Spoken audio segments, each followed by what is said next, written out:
नमस्कार दोस्तों, मैं आपके लिए लेके आ गया हूँ यूनियन बजट 2021 का कंप्लीट एनालिसिस। क्या सस्ता हुआ और क्या महंगा हुआ, डिटेल में आज हम इस वीडियो में सारे पॉइंट को डिस्कस करने वाले हैं। तो वीडियो में आखिरी तक बने रहिएगा और बजट में क्या क्या इंपॉर्टेंट डिसीजंस लिए गए हैं उनको एक समरी बनाकर यहाँ पर हम डिटेल वाइज समझने वाले हैं। तो चलिए दोस्तों, वीडियो को स्टार्ट करते हैं। और उसके पहले यदि आपने चैनल को अभी तक सब्सक्राइब नहीं किया है तो चैनल को सब्सक्राइब कर लीजिए, ताकि आपको यहाँ से सारी जीएसटी और इनकम टैक्स से रिलेटेड सारी अपडेट कंटिन्यूसली मिलती रहेगी।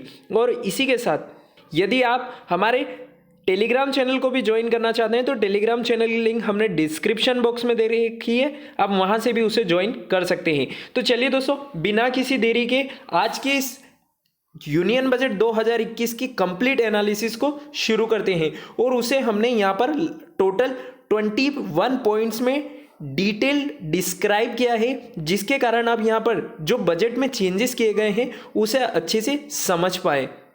सबसे पहले बात करेंगे इनकम टैक्स स्लैब के बारे में। जी हाँ दोस्तों, इनकम टैक्स स्लैब या टैक्स रेट में कोई भी बदलाव बजट 2021 के अंदर नहीं किया गया है।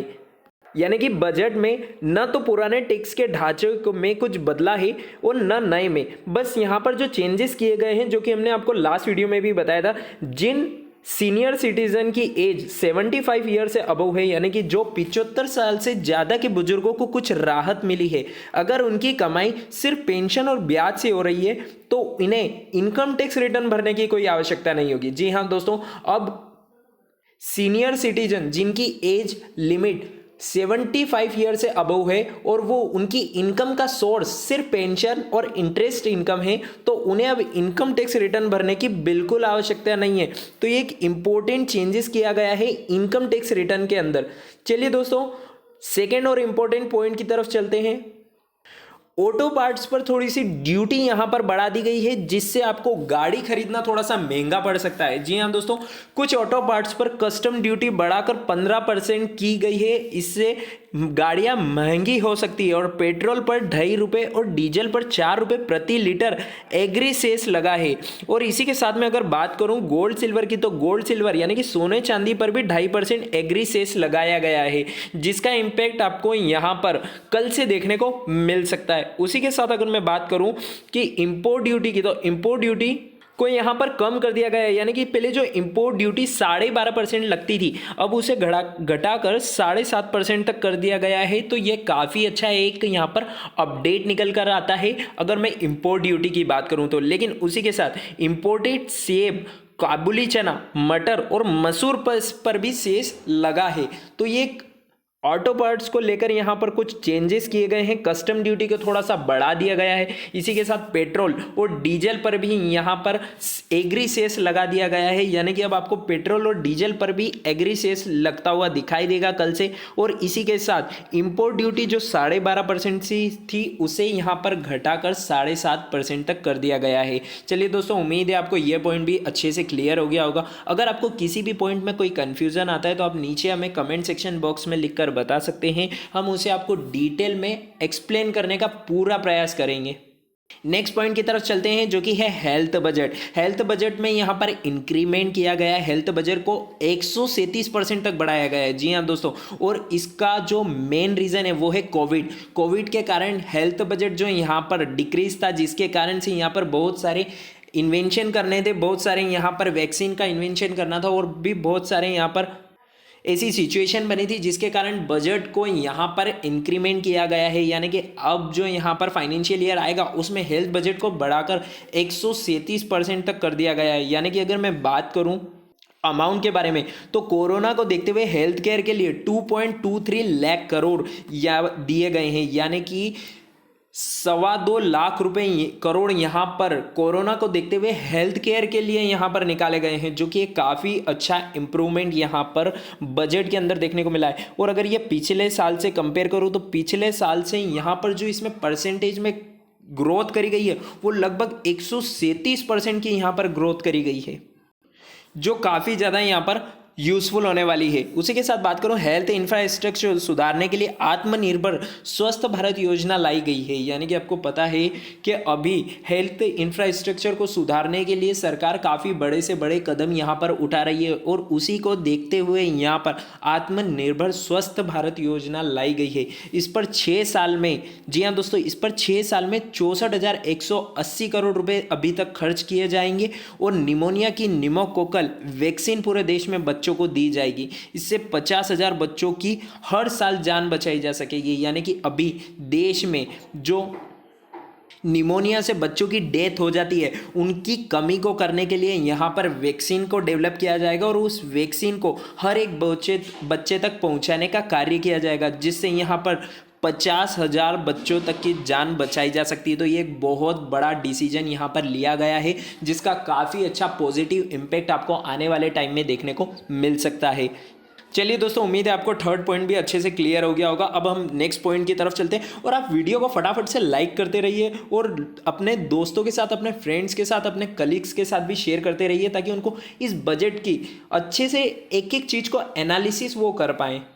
नेक्स्ट पॉइंट की तरफ चलते हैं, जो कि कोरोना वैक्सीन को लेकर। कोरोना वैक्सीन के लिए एक अलग फंड बनाया गया है, क्योंकि आपको पता है कि देश में कोरोना वैक्सीन तो बन गई है, लेकिन उस कोरोना वैक्सीन को सभी इंडिविजुअल पर्सन्स तक पहुंचाना एक बहुत बड़ा यहाँ पर चैलेंज है गवर्नमेंट के लिए। तो इसी के लिए एक अलग से फंड बनाया गया है। देश भर में कोरोना वैक्सीन के लिए 35,000 करोड़ रुपए का फंड रखा गया है। देश में 75,000 नेशनल हेल्थ सेंटर बनेंगे।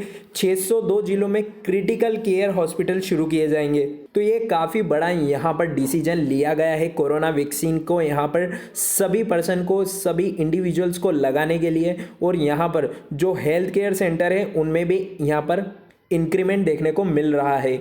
उसी के साथ अगले पॉइंट की बात करें तो होम लोन के ब्याज पर एक्स्ट्रा छूट और 1 साल। जी हाँ दोस्तों, यहाँ पर होम लोन के ब्याज पर जो आपको डिडक्शन मिलती थी, जो छूट मिलती थी, वो यहाँ पर 1 साल के लिए और बढ़ा दी गई है। यानी कि किफ़ायती घरों के लिए होम लोन के ब्याज पर 1.5 लाख रुपए की एक्स्ट्रा छूट और 1 साल के लिए बढ़ा दी गई है। यह पहले से मिल रही 2 लाख रुपए की छूट के अलावा है।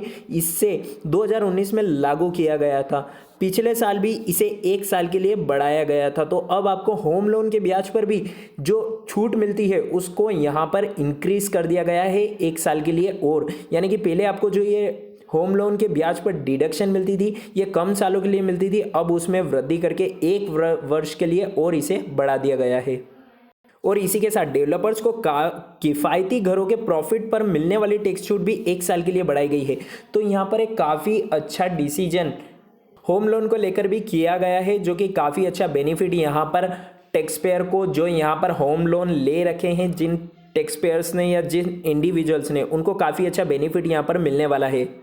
इसी के साथ जो अगला पॉइंट है वो है सरकारी खर्च बढ़ने से मिलेगा रोजगार। जी हाँ दोस्तों, यहाँ पर गवर्नमेंट ने यानी कि निर्मला सीतारमण जी ने जो बजट पेश किया है उनमें उन्होंने कहा है कि सरकारी खर्च बढ़ाने से यहाँ पर रोजगार के अवसर ज़्यादा होंगे। यानी कि नौकरी ढूंढने वाले युवाओं के लिए बजट में कोई अलग घोषणा नहीं है। हालांकि नए प्रोजेक्ट पर सरकारी खर्च 4.39 लाख करोड़ से बढ़ाकर इसे 5.54 लाख करोड़ रुपए किया गया है, जिससे नए रोजगार निकलेंगे। कई हाईवे प्रोजेक्ट की भी घोषणा की गई है, जिसके कारण यहाँ पर जो एम्प्लॉयमेंट है वो यहाँ पर बढ़ेगा और यहाँ पर ज़्यादा से ज़्यादा यंगस्टर को यहाँ पर जॉब प्रोवाइड करी जाएगी, जिसके कारण यहाँ पर जो नए प्रोजेक्ट स्टार्ट किए जा रहे हैं उनको यहाँ पर टारगेट के अनुसार अचीव किया जा सके और यहाँ पर सबको यहाँ पर नौकरी मिल सके।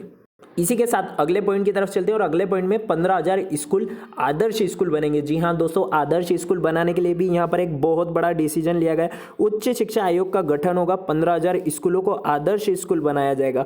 आदर्श स्कूल के साथ साथ यहाँ पर 100 से ज़्यादा सैनिक स्कूल भी खोले जाएंगे। जी हाँ दोस्तों, एक और मेन अपडेट यहाँ पर जो निकल कर आ रही है वो आ रही है सैनिक स्कूल से रिलेटेड। यानी कि यहाँ पर इस बजट के अंदर अब नए 100 सैनिक स्कूल बनाए जाएंगे और यहाँ पर जितने भी सैनिक के मिलिट्री के बच्चे हैं उनको यहाँ पर उच्च शिक्षा प्रदान करी जाएगी। उसी के साथ यहाँ पर लेह में सेंट्रल यूनिवर्सिटी बनेगी।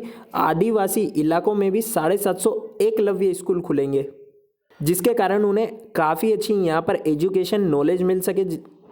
इसके लिए गवर्नमेंट 38 करोड़ रुपए खर्च करने होंगे। 38 करोड़ रुपए का बजट पास किया है यहाँ पर स्कूलों को लेकर। शिक्षा का कुल बजट 85,089 करोड़ रुपए से बढ़ाकर 93,224 करोड़ रुपए कर दिया गया है। तो शिक्षा के उसमें भी यहाँ पर काफ़ी अच्छा बजट देखने को मिला है, जिसके कारण यहाँ पर अब जितने भी एजुकेटेड बच्चे हैं उनको यहाँ पर एजुकेशन के लिए काफ़ी अच्छी यहाँ पर फैसिलिटी प्रोवाइड करी जाएगी गवर्नमेंट की तरफ से, जिसका इम्पैक्ट आपको आने वाले टाइम में सभी चिल्ड्रंस पर देखने को मिलेगा। इसी के साथ जो सबसे मेन स्कीम रहती है यहाँ पर उज्ज्वला स्कीम, उसके लिए यहाँ पर 1 करोड़ घरों के लिए उज्ज्वला स्कीम यहाँ पर प्रोवाइड करी जाएगी। उज्ज्वला स्कीम के तहत और 1 करोड़ घरों में रसोई गैस सिलेंडर का कनेक्शन दिया जाएगा। जी हाँ दोस्तों, यह कनेक्शन महिलाओं के नाम पर ही होता है। तो यहाँ पर रसोई गैस सिलेंडर का कनेक्शन भी यहाँ पर बढ़ाकर 1 करोड़ घरों के लिए कर दिया गया है, जो कि काफ़ी अच्छा इम्पैक्ट यहाँ पर लेकर आएगा। इसी के बाद अगला जो टारगेट लगाया गया है वो है 5 साल में 2.86 यानी कि लगभग 3 करोड़ घरों में नल से पानी मिलेगा। शहरी जल जीवन मिशन के लिए 2.87 लाख करोड़ रुपए रखे गए हैं। हालांकि यह अगले 5 साल में खर्च होंगे। इस मिशन का मकसद सभी 4,378 शहरी निकायों में घर घर तक नल के जरिए पानी पहुंचाना है। इससे से 2.86 करोड़ घरों में नल लगेगा, यानी कि यहाँ पर जो नल की समस्या आती है उसे यहाँ पर ख़त्म करने की कोशिश करी गई है। और यहाँ पर अगले 5 सालों का ये टारगेट रखा गया है। अगले 5 साल के अंदर 2.86 करोड़ घरों में यानी कि लगभग 3 करोड़ घरों के अंदर नल से पानी मिलेगा अब यहाँ पर सभी को। इसी के साथ कचरा प्रबंधन के लिए भी 1.78 लाख करोड़ दिए गए हैं, जो 5 साल में खर्च होंगे। अगले 3 साल में 100 जिलों में पाइपलाइन से गैस की सप्लाई की जाएगी। जी हाँ दोस्तों, ये एक इम्पोर्टेंट अपडेट है यहाँ पर। अगले 3 साल के अंदर लगभग 100 जिलों में पाइपलाइन गैस बिछाई जाएगी, जिससे अभी आपको टंकी यहाँ पर लगानी पड़ती है। अगर मैं कहूँ तो गैस का सिलेंडर आपको खरीदना पड़ता है, अब उसे खरीदना नहीं पड़ेगा। अब आपको गैस पाइपलाइन यहाँ पर लगा दी जाएगी, जिससे आपके घरों में गैस की सप्लाई होगी। और उसी के साथ 10 लाख से ज़्यादा आबादी वाले 42 शहरों में वायु प्रदूषण से निपटने के लिए 2217 करोड़ रुपए दिए गए हैं। जैसा कि आपको पता है, दिल्ली और भी बड़े बड़े शहर ऐसे हैं जिसमें वायु प्रदूषण काफ़ी ज़्यादा होता है, जिसके लिए यहाँ पर सरकार ने 2217 करोड़ रुपए दिए हैं, जिससे यहाँ पर वायु प्रदूषण पर रोक लगाई जाएगी और इसका इम्पैक्ट भी आपको आने वाले सालों में देखने को मिलेगा। इसी के साथ 10वें पॉइंट की तरफ चलते हैं। 10वें पॉइंट में यहाँ पर जो बजट में है वो उसे गांवों में इंफ्रास्ट्रक्चर यानी कि रूरल एरियाज़ में इंफ्रास्ट्रक्चर को डेवलप करने के लिए यहाँ पर 40,000 करोड़ रुपए का प्रस्ताव पास किया गया है। एक देश एक राशन कार्ड को 32 राज्यों में लागू किया गया। 86% लोगों को इसमें कवर किया जा चुका है। गाँवों में इंफ्रास्ट्रक्चर मजबूत करने के लिए 40,000 करोड़ रुपये दिए गए हैं, जो कि एक काफ़ी बड़ी यहाँ पर अमाउंट निकल कर आती है। और यहाँ पर रूरल एरिया को डेवलप्ड करने के लिए यह अमाउंट यहाँ पर दिया गया है।